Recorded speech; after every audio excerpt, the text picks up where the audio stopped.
Kenapa saya bilang lebih? Karena tidak semua acara itu bisa menyesuaikan di mall. Justru event itu akan menarik ketika dibuat semi formal.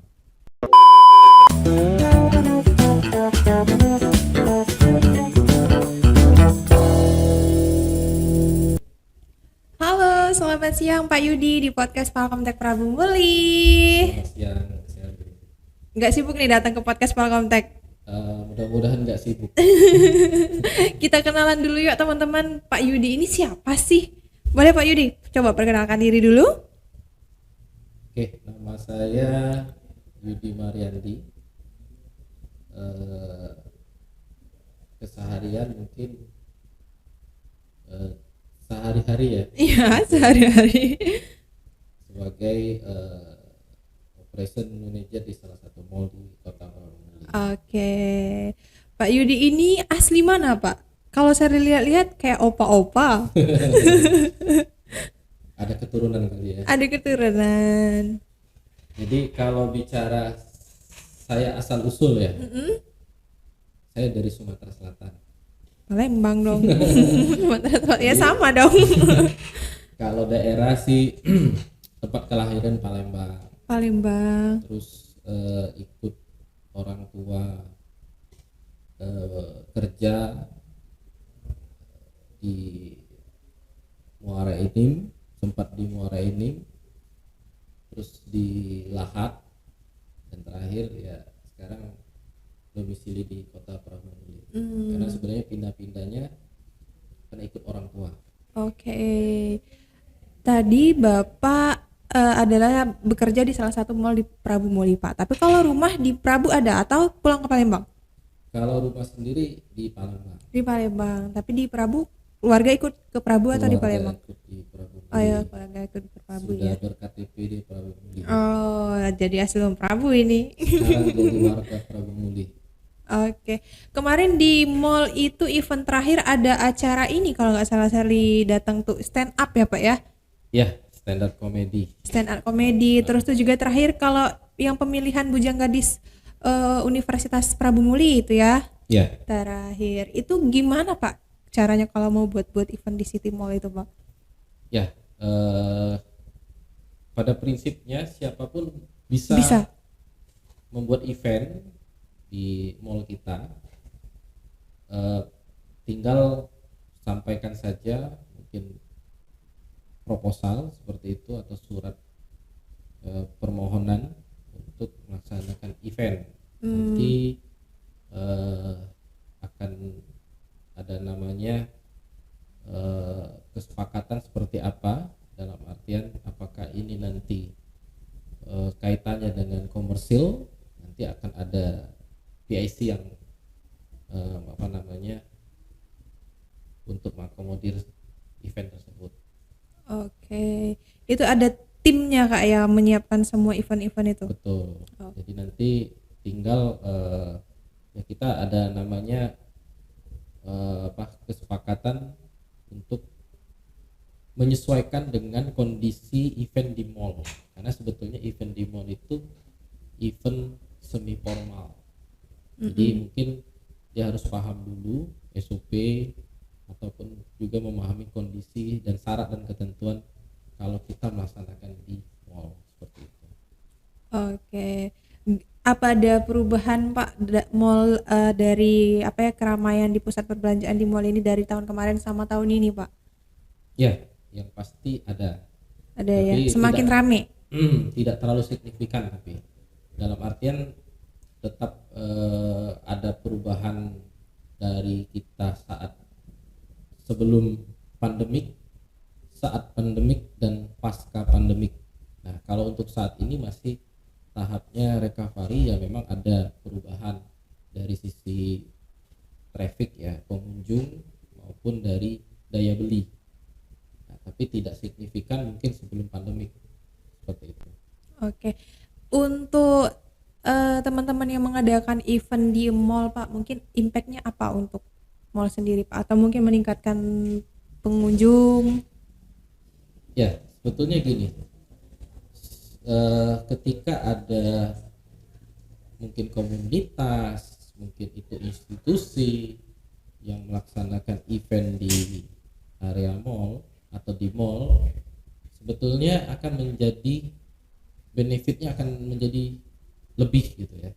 Kenapa saya bilang lebih? Karena tidak semua acara itu bisa menyesuaikan di mall. Iya. Tapi begitu acara yang mungkin formal bisa menjadi semi formal di area mall. Nah itu mungkin agak susah secara penyesuaian, tapi justru event itu akan menarik ketika dibuat semi formal. Karena kalau formal itu memang sudah biasa ya. Iya. Tapi ketika kita bikin yang tadinya formal menjadi semi formal, itu akan menjadi luar biasa. Yang terpenting pesan dari event atau output dari event itu tercapai sebetulnya. Gitu. Jadi benefitnya lebih ke apa namanya, konsep sih. Konsepnya ya, Pak Konsepnya ya.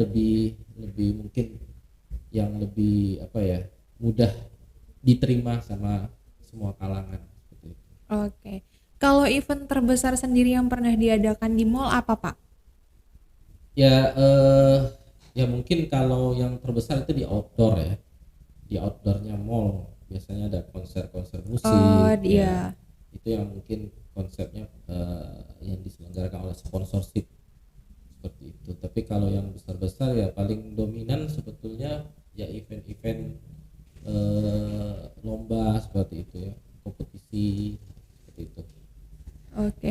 Jadi yang mengelola berjalannya event tersebut itu termasuk yang bagian Bapak tadi ya, Pak ya? Ya, jadi untuk event sendiri nanti ada PIC-nya ya.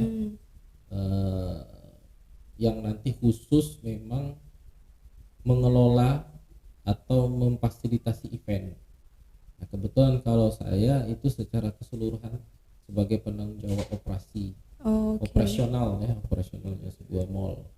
Jadi tetap nanti itu menjadi supporting dari kita sebagai pengelola atau bagian operasional. Jadi misalnya event butuh apa nih? Misal contoh, event kan pasti butuh peralatan, properti, butuhnya akses, mau loading, unloading, atau mungkin dia butuh supporting listrik.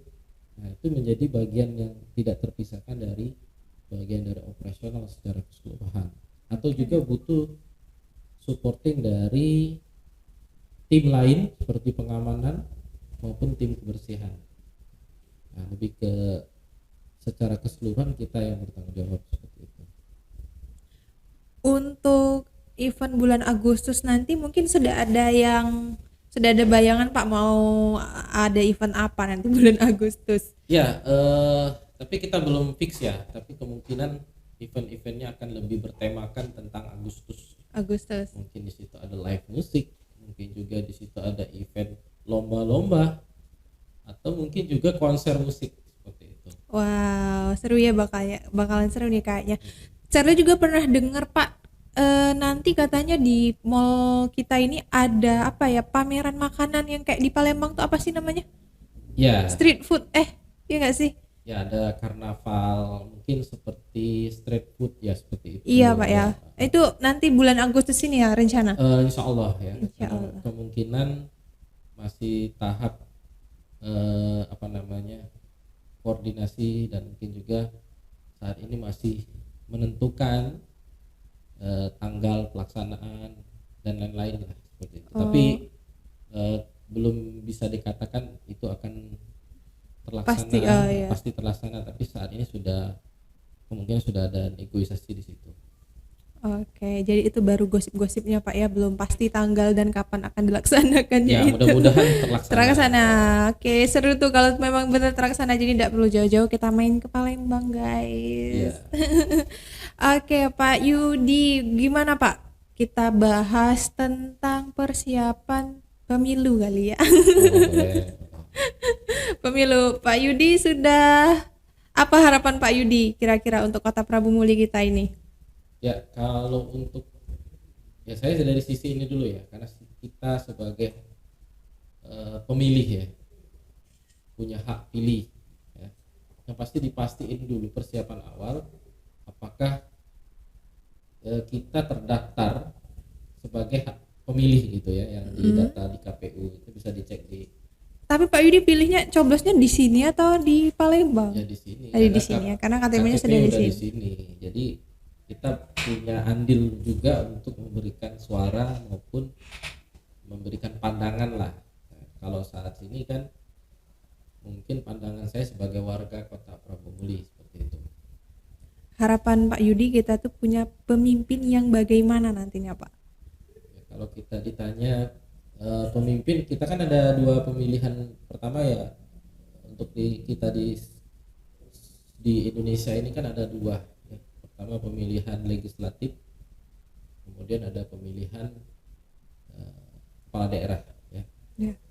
Mungkin kalau ditanya untuk pilihan legislatif ya mungkin lebih cenderung kita cari calon-calon legislatif di DPR itu adalah orang-orang yang memang paham dengan masalah. Itu yang pertama. Kedua, memiliki konsep dalam artian dia tahu cara memperbaiki. Jadi ada istilah di sebelah kita ini ada namanya pegadaian ya. Nah, jadi kalau ada masalah itu slogannya menyelesaikan masalah tanpa masalah. Nah seperti itu. Jadi kalau bisa jangan bikin masalah, justru harus bisa menyelesaikan masalah. Menyelesaikan masalah juga jangan sampai ada masalah lagi gitu. Betul.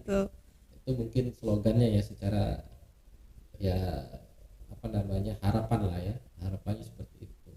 Tapi kalau ditanya untuk calon kepala daerah ya, mungkin kriterianya khusus ini untuk Prabu Muli. Kalau menurut saya untuk ya walaupun saya warga Kota Prabu Muli baru, tapi saya melihat memang harus yang memimpin Kota Prabu Muli ini kalau bisa ada calon yang memang wajah baru. Maksudnya begini, dia tidak dalam artian pernah atau saat ini sedang menduduki jabatan. Nah, akan lebih baik memang wajah baru, fresh mungkin, atau juga bukan soal itu saja, tapi dia juga memahami juga masalah-masalah yang ada di Kota Prabu Muli itu sendiri. Yang paling utama mungkin masalah kesenjangan sosial seperti itu ya, atau mungkin juga terkait dengan masalah ekonomi yang ada di Kota Prabu Muli itu sendiri, pendidikan ya. Jadi benar-benar yang bisa memimpin Kota Prabu Muli ini yang memang punya blueprint, punya konsep yang betul-betul bisa membangun ya, bisa benar-benar yang realistis juga ya, tapi ya harus realistis, yang tidak juga muluk-muluk. Prinsipnya yang benar-benar memahami sebuah masalah, terutama masalah-masalah di Kota Prabu Muli. Benar Pak, semoga kita mendapatkan pengganti yang terbaik lah untuk Kota Prabu Muli ya. Bapak sendiri nggak tertarik untuk ikut mencalonkan diri ke dunia politik? Untuk saat ini mungkin tidak. Belum tertarik ya, karena bukan tidak tertarik, tapi sebetulnya saya harus banyak belajar dulu. Karena kita itu bukan soal hanya sekedar bisa, karena sebetulnya begini, kalau menjadi pemimpin itu sebetulnya kalau udah tahu konsep ya, nah itu yang susah, itu kita mengetahui konsep. Jadi konsep ini harus benar-benar kita pelajari dulu. Jadi mending kita di luar dulu. Nah, dalam artian kita memahami dulu sebuah masalah itu tidak dalam waktu kurun 1 tahun atau 2 tahun, tapi kita mempelajarinya dulu, memahaminya dulu, sampai betul-betul kita tahu solusi terbaik. Saya tidak mungkin di suatu daerah itu tidak ada masalah, pasti punya masalah. Walaupun kita akui saat ini pun wali kota kita saat ini sedang menjabat juga sudah sangat terbaik ya. tapi pastinya kita pengen yang lebih baik lagi ya. Dalam artian pasti ada hal-hal yang memang belum tersentuh gitu ya, atau mungkin juga hal-hal yang perlu ada inovasi begitu. Nah, kita memang butuh pemahaman konsep yang lebih dalam seperti itu. Bukan tidak tertarik, belum tertarik, bukan belum juga tertarik, artinya lebih ke kesiapan dalam mempersiapkan dirinya belum siap. Kalau menurut Pak Yudi sendiri melihat pandangan Kota Prabu Mulih kita sekarang ini, apakah menurut Pak Yudi kita ini sudah dikategorikan sebagai kota besar? Karena seperti yang kita ketahui Pak Yudi ya, sudah banyak tempat-tempat apa ya, tempat perbelanjaan baru yang tadinya mungkin masyarakat taunya oh ini sebenarnya ada di Palembang. Terus tuh ada jalan tol sekarang, ada flyover. Sudah terkategorikan sebagai kota besar belum? Ya, sebetulnya kalau kita secara awam saja ya, kita tidak usah dari sudut pandang yang terlalu Luas. ilmiah ya. Jadi sebenarnya gampang ya. Kemajuan sebuah kota itu akan terlihat dari perekonomian, pusat perekonomian. Nah, di Prabu Muli ini kan sebetulnya sudah mendekati, dalam artian kita memiliki pusat perekonomian. Contohnya kita salah satunya punya pusat perbelanjaan, punya brand-brand nasional ya, retail nasional sudah masuk di kota Prabu Muli. Artinya tingkat kepercayaan investor di luar situ sudah sangat yakin bahwasanya mungkin di Prabu Muli ini sudah dikategorikan kota yang sudah mulai pertumbuhan ekonomi sangat baik seperti itu, dan didukung dari sarana prasarana infrastruktur, contoh jalan. Nah, salah satunya kan udah dibangun juga jalan tol. Nah, itu salah satu indikator juga bahwa kota ini harus terhubung dengan banyak kota-kota lain. Betul. Nah, itu menunjukkan bahwa kita adalah kota penunjang, bahwa kita adalah kota yang saat ini sedang berkembang.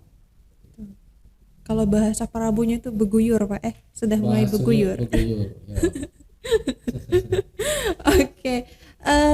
Kalau melihat pendidikan, melihat segi pendidikan anak-anak muda zaman sekarang Pak, menurut Bapak ada yang memprihatinkan nggak? Ya kalau kita bicara mungkin 10 tahun atau 20 tahun, atau mungkin kita bandingkan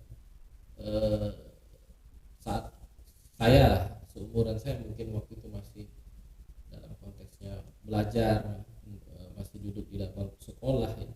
Kalau kita lihat dengan zaman generasi saat ini ya sudah sangat berbeda metode, mungkin juga cara pembelajaran. Mungkin yang menjadi prihatin kita adalah menurunnya mungkin bukan soal knowledge-nya, bukan soal pengetahuannya, tapi justru yang menurun adalah attitude.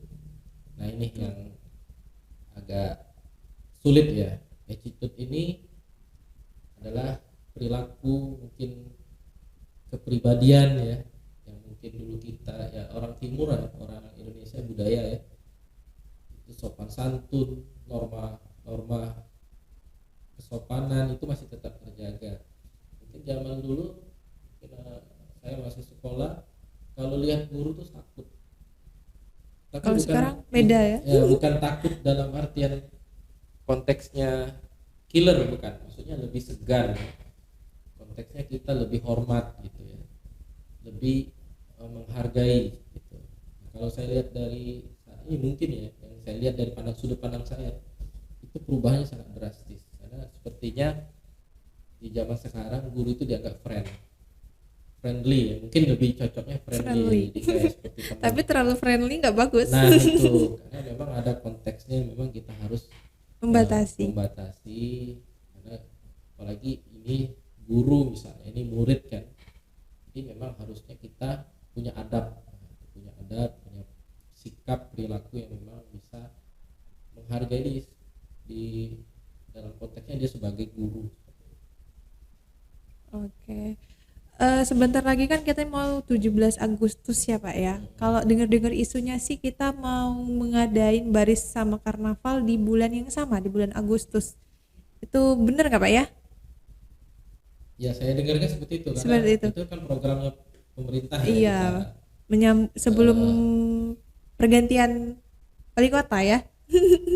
ya mungkin ya saya mungkin juga karena memang sudah tradisi ya kalau kita Agustusan itu di semua daerah sebetulnya bukan di Kota Prabu saja ya, mungkin di seluruh Indonesia untuk cara tradisi untuk merayakan hari kemerdekaan itu dengan mungkin salah satunya yang paling dominan adalah karnaval, mungkin juga dengan pentas budaya seperti itu ya.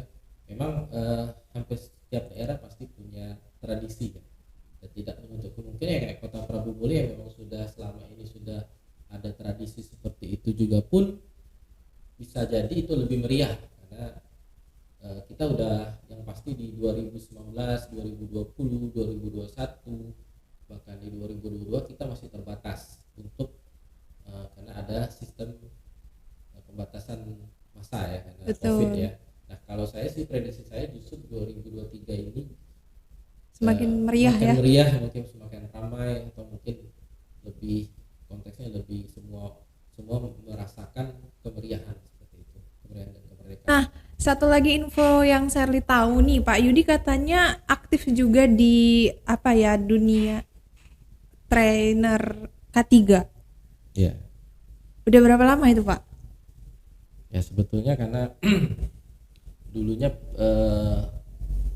saya memang berkecimpung di dunianya K3 juga ya. Jadi memang dulu terlibat langsung sebagai praktisi di K3 dan saat ini sebetulnya lebih ke cenderung kita berbagi sharing ya, cenderungnya lebih sharing sih, walaupun banyak perusahaan maupun lembaga-lembaga pelatihan mengundang saya untuk menjadi trainer di bidangnya K3. Kebetulan memang saya memiliki sertifikasi dan memang kompetensi di bidang K3. Jadi memang tugas dari K3 itu sendiri memang untuk upaya kita mencegah kecelakaan kerja di tempat kerja. Ya, salah satunya implementasinya juga yang saya miliki itu di tempat kerja saya saat ini maupun pengalaman-pengalaman saya juga pernah di perusahaan. Jadi juga saya saat ini juga mengembangkan sebuah lembaga pelatihan yang khususnya di bidang K3. Di saat ini kita punya TUK, tempat uji kompetensi di bidang K3. Jadi kalau misalnya ada masyarakat atau yang akan ikut training atau untuk menambah kompetensinya itu bisa mengikuti training khususnya di bidang K3 karena saat ini memang hampir di setiap sektor usaha itu mengisyaratkan itu wajib memiliki manajemen K3-nya, salah satunya personilnya. Nah, itu sudah terimplementasi di dalam peraturan perundang-undangan di Indonesia itu sendiri. Jadi salah satu kesibukan saya di luar dari itu ya saya sebagai pengajar juga sebagai praktisi juga di bidang K3. Berarti masih konsisten sampai sekarang, Pak ya? Karena Sherly beberapa tahun yang lalu kalau nggak salah pernah juga diundang di kegiatan K3 itu. Berarti masih sampai sekarang kegiatan itu, Pak? Masih sampai Jadi sekarang. fokusnya memang untuk khususnya di Kota Prabu Muli kita mengajak semua apa namanya ya terutama yang fresh graduate ya, fresh Oh, graduate yang lebih cocok untuk yang fresh graduate, Pak. mungkin pengen Lebih ke persiapan persiapan. untuk mencoba terjun ke dunia kerja, salah satunya dengan kita mensertifikasi pelatihan dan sertifikasi. Nah ini juga pelatihan sertifikasi ini merujuk kepada kompetensi standar kerja nasional SKKNI ya, standar kerja kompetensi kerja nasional Indonesia SKKNI. Jadi nantinya tersertifikasi oleh lembaga negara, dalam hal ini adalah Badan Nasional Sertifikasi Profesi. Nah itu kami justru menciptakan fresh graduate ataupun yang sudah berpengalaman disertifikasi agar bisa punya nilai jual ya. Begitu dia masuk ke perusahaan dia punya nilai jual, dia juga punya kompetensi yang memang diisyaratkan dalam SKKN. Benefit lain yang didapat ikut dari hasil ikut pelatihan ini apa, Pak? Misalnya apa? Mungkin ada penyaluran kerja atau Yang pasti kita tidak menyalurkan kerja tidak karena menyalurkan kerja? kita bukan lembaga penyalur kerja ya. Iya Jadi sih. judulnya adalah lembaga pelatihan kerja. Jadi Oh. justru mempersiapkan eh, calon-calon pekerja yang memiliki kompetensi seperti itu. Oh. Dan konteksnya adalah yang pekerja tadi sudah menyesuaikan dengan standar yang user ya, standar perusahaan yang diminta. Makanya salah satunya dia memiliki kompetensi yang ada di pedoman SKKNI. Pesan-pesan terakhir Bapak nih sebelum kita menutup ke podcast kita untuk muda-mudi di luar sana yang mungkin sekarang sedang persiapan untuk mencari kerja, dan contohnya tahun ini banyak fresh graduate mungkin yang sedang sibuk mencari kerja, Pak. Ya. Pesan saya satu ya, bukan satu sih, banyak sebetulnya. Cuman mungkin ada beberapa poin yang harus dikuasai lah ya sama calon-calon pekerja ya, seperti itu. Yang pertama, dia harus memiliki kemampuan berbahasa Inggris ya, atau berbahasa asing lah, seperti itu ya. Nah, salah satunya dia yaitu ikut di lembaga Palkomtek ini ya. Boleh. Ya, karena itu lembaga resmi ya. Iya. Jadi memang harus ada sertifikat yang menyatakan bahwa yang bersangkutan memiliki kemampuan dan kelebihan di bidang itu. Selain bahasa Inggris, dia juga memiliki kemampuan public speaking ya, itu penting sekali. Setidaknya dia bisa mempresentasikan, entah itu mempresentasikan dirinya sendiri atau mempresentasikan orang lain atau mempresentasikan produk, seperti itu. Karena itu sangat penting sekali yang harus dikuasai. Dan terakhir adalah kemampuan troubleshooting. Dia mampu memecahkan sebuah masalah. Terakhir yang sama seperti slogan saya awal tadi, seperti tetangga kita, kalau dia menyelesaikan masalah tanpa ada masalah. Jadi memang 3 poin ini harus dimiliki calon pekerja agar ya salah satunya mudah mendapatkan pekerjaan. Selain itu harus didukung juga kompetensi ya, kompetensi yang diakui secara nasional. Itu juga sangat membantu calon pekerja ya, atau yang baru-baru tamat ya, fresh graduate ya, mestinya harus menambah lagi wawasan, menambah lagi skill dengan ikut pelatihan, dengan ikut kursus ya, salah satunya kursus di Palkomtek ya, seperti itu. Oke, terima kasih Pak Yudi untuk pesan-pesannya. Itu pesan-pesan untuk teman-teman, terutama teman-teman yang baru lulus sekolah yang mungkin sekarang lagi persiapan cari kerja. Jadi tipsnya tadi ada 4 ya. Silakan disimak tadi. Kalau kalian mau tonton lebih lengkapnya, jangan lupa tonton dan subscribe YouTube Palkomtek Prabu Muli. Terima kasih Pak Yudi untuk waktunya hari ini. Bye.